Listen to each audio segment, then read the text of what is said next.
Olá, estamos aqui para mais uma lição. Estamos na 7ª lição e vamos falar hoje sobre prosperidade, nesse encontro que nós chamamos de Casa de Paz. A palavra de Deus lá em 2 Samuel, capítulo 6, versos 1 e 10, diz assim: E tomou Davi a juntar todos os escolhidos de Israel, e o número de 30.000. E levantou-se Davi e partiu com todo o povo que tinha consigo para Balaim de Judá, para levarem dali para cima a arca de Deus, sobre a qual se invoca o nome do Senhor dos Exércitos, que se assenta entre os querubins.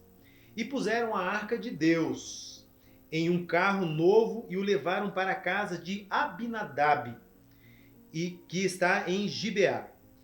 Uzá e Aio, filhos de Abinadab, guiavam o carro novo. E levando da casa de Abinadab até Gibeá, com a arca de Deus, Aio ia adiante da arca. E Davi e toda a casa de Israel festejavam perante o Senhor, com toda sorte de instrumentos de pau, de faia, como também de harpas, saltérios, tamborins, com pandeiros e outros símbolos. E chegando à eira de Nacon, estendeu Uzá a mão até a arca de Deus, e pegou na arca, porque os bois estavam deixando pender a arca. Então, a Bíblia diz que a ira do Senhor se acendeu contra Uzá, e Deus o feriu ali por ser imprudente. E ele morreu ali junto à arca de Deus. E Davi ficou muito triste com isso, porque o Senhor abrira rotura, em Uzá. E chamou aquele lugar então de Pérez Uzá. E até o dia de hoje se chama assim. E Davi temeu ao Senhor naquele dia e disse: Como virá a mim a arca do Senhor? Então Davi quis retirar para junto de si a arca. Não quis mais trazer a arca até a cidade. Mas Davi fez levar a arca à casa de Obed-edom, o geteu. Irmãos, eu quero falar para você a respeito desse tema, a respeito dessa história. Quando nós falamos de prosperidade, a arca aqui, ela simboliza essa presença de Deus. No Antigo Testamento, em todo ele, Deus falava com o povo através da arca, por meio dos profetas, por meio dos sacerdotes ali. No Antigo Testamento, a presença de Deus, ela era representada por este móvel, por assim dizer, por esta arca, chamada Arca da Aliança. Davi, ele havia tentado trazer, porque os filisteus tinham roubado essa arca, tinham pego essa arca, e Deus puniu os filisteus ali, e essa arca chegou até a casa de um homem chamado Abinadab, como nós lemos aqui, e ele tinha 2 filhos, Uzá e Aio. Só que quando essa presença estava na casa de Abinadab, essas pessoas, eles praticamente, eles tinham a presença de Deus como se fosse algo bem supérfluo, como se não fosse nada, não respeitaram. Tanto é que o próprio texto nos traz a imprudência de Uzá quando carregava essa arca. Colocou no carro de boi simboliza instrumentos humanos, não é? E a arca de Deus tinha todo uma direção, um mandamento de Deus para ser carregado. Em primeiro lugar, deveria ser carregado pelos levitas, em segundo lugar, tinha que ter muita reverência, porque era através da arca que Deus se apresentava.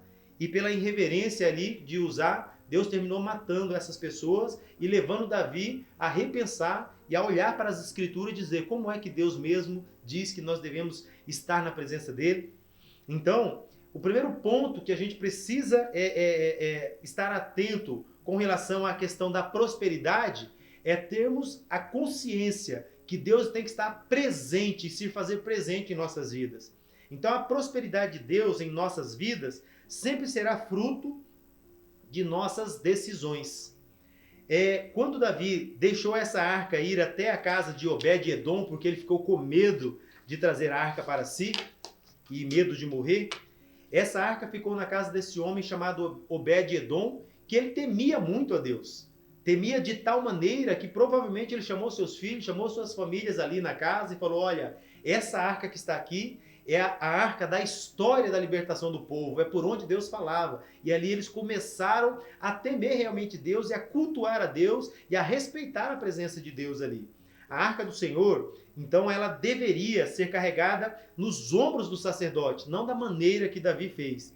Então isso representa que a vida com Deus obedece a alguns princípios que ele estabeleceu em sua palavra. Obedece a alguns princípios que ele quer que o homem caminhe por ela, né? Então Uzá, ele morreu porque ele não respeitou as escrituras.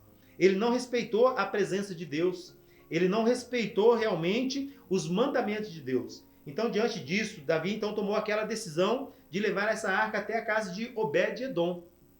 E Obed-Edom abriu a sua casa sem medo para apresentar para a presença do Senhor. E a Bíblia diz que ele foi muito abençoado, porque ele não tinha medo de adorar a Deus, mas ele tinha um respeito e um temor muito grande pela presença de Deus.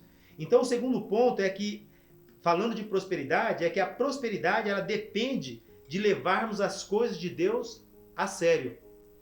Ao aceitar receber a presença do Senhor em sua casa, sabendo do que havia acontecido com Uzá, Obed-Edom demonstrou estar disposto a fazer as coisas da maneira de Deus e organizar a sua casa de acordo com os princípios da palavra de Deus.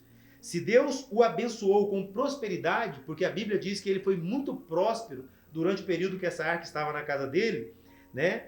É porque Deus se agradou da forma que ele tratava a sua presença, ou da forma que ele se comportava na sua presença, porque a arca representava a presença de Deus.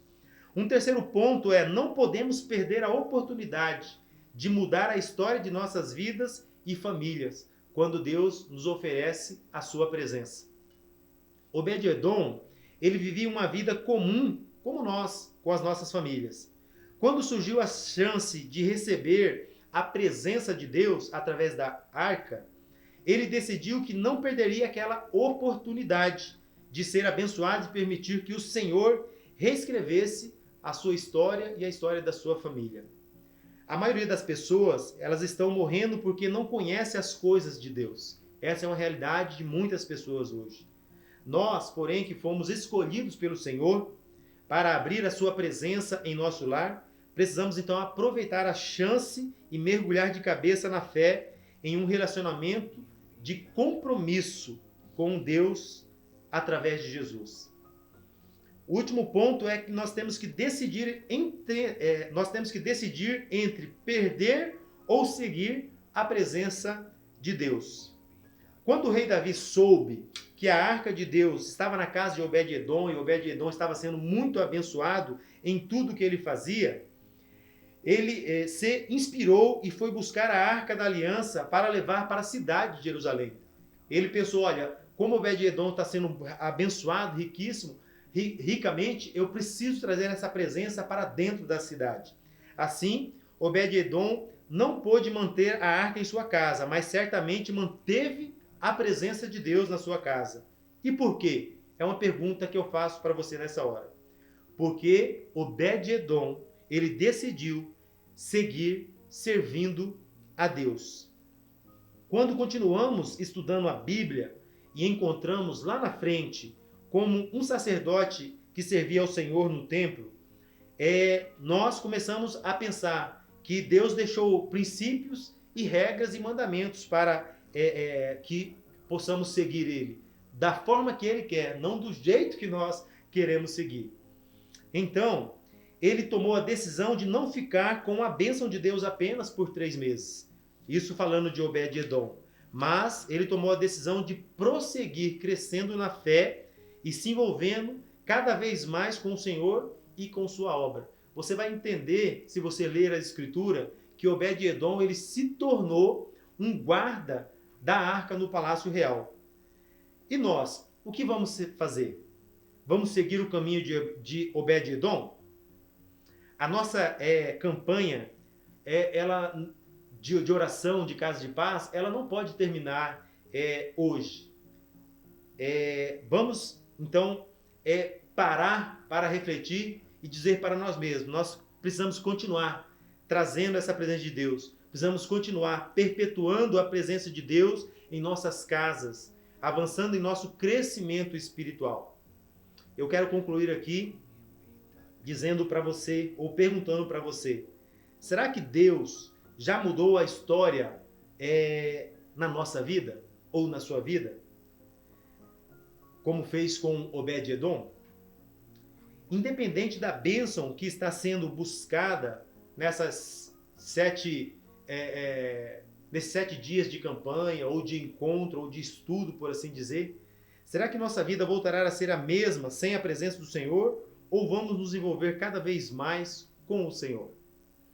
Esse é um tempo de decisões muito sérias nas nossas vidas. Então não podemos perder o que Deus começou a fazer em nossas vidas. Eu te convido a continuar buscando a presença de Deus, a continuar a estar na presença de Deus. Amém? Gostaria de orar com você nesse momento, mais uma vez. Senhor Deus, em nome de Jesus, eu quero apresentar, Deus, esta pessoa diante do Senhor, apresentar, ó Deus, esta vida, Pai, diante do Senhor. Deus, eu sei que a Tua palavra é viva e eficaz, Deus, e que ela penetra, Deus, entre juntas e medulas, e ela desce, ó Deus, da divisa, Pai, do corpo, da alma e do espírito, Pai. E também ela é apta, Pai, para discernir as intenções, ó Pai, do coração. Ó Deus, a minha oração, ó Deus, é que a Tua palavra chegue, Pai, no coração dessa pessoa, Pai, trazendo, ó Deus, sobre ela, Senhor, a graça do Senhor, Pai, a libertação do Senhor e o favor do Senhor em todas as áreas. E que elas, Pai, sejam prósperas, ó Pai, no Senhor, Pai, tanto nessa terra, Pai, como no porvir. Essa é a minha oração, em nome de Jesus. Deus te abençoe.